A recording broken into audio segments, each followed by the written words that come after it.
Our next talk is titled The Dirty Little Secret of Divorce. It's awesome. Tracee Sioux is an optimist, a two-time loser, a fabulous wife, that's not werewife, that would be a different thing, and mama of two. She's a life and business coach and author of The Year of Yes.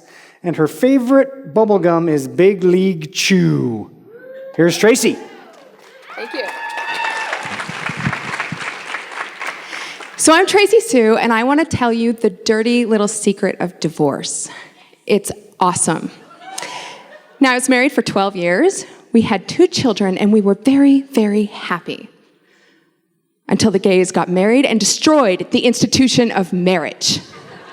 Just kidding, only married people can destroy marriage. And we got divorced for the same reason anyone does. We were unhappy. Boy, that took a long time. Now, I'm not a man-hating feminazi. I actually love marriage. In fact, I got married briefly when I was 17 because, wait, who am I kidding? There's no excuse for that. Now, getting divorced sucks. I really don't have any advice for you about going through the divorce, except hold on to your panties and try to get through it with as much dignity as possible. Now, I didn't want to get divorced, just like no one wants to get divorced. I didn't want to be alone. I didn't want to ruin my children. And I didn't want to dive into poverty. Because that's what church and state tells us, that single moms become burdens on society and dependent on the welfare state. Children from broken homes become emotionally damaged delinquents, and dads become deadbeats. But that's not how it happened for us. Alone, I realized, means I have free time, and that's awesome. My kids are on the honor roll, they have advanced scores, they have solid friendships, and they're happy. Now, Pew Research Center says that dads spend about half the amount of time with their kids than moms. And this was certainly true in our house until we got a divorce, and he really stepped up.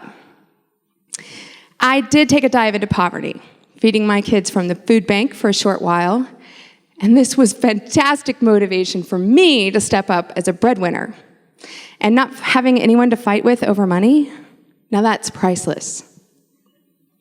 So if you are getting divorced or you are divorced, I want to give you some surprising secrets to divorce happiness so that you can make the most of your situation. Now, the first thing you have to do when you're getting a divorce is to grieve. Grief is the letting go of the hope of what might have been.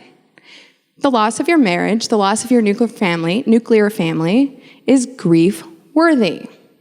If you do not grieve, you will not let go. You cannot move forward. Divorce is not a failure. I want to make that very clear. Divorce is not a failure. Marriage itself is an overly optimistic, courageous, sort of insane thing to do in the first place. What it really is the end of one contract and the beginning of a new one. Now, it's important to remember, no one has screwed this one up yet. It deserves a clean slate. Now, was an email that I sent my husband at the beginning of our divorce, and he sent me back a very wise advice. The beauty of divorce is that we never have to talk about this again.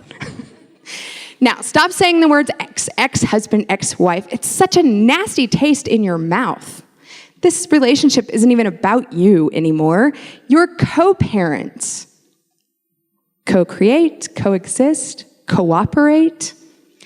When you're divorced, you're going to need clear boundaries, and you need to stick to those. But let's face it, you're going to have to be flexible.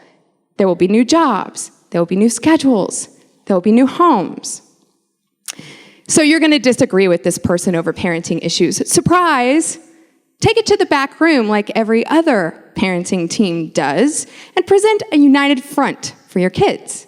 That makes them feel safe and secure.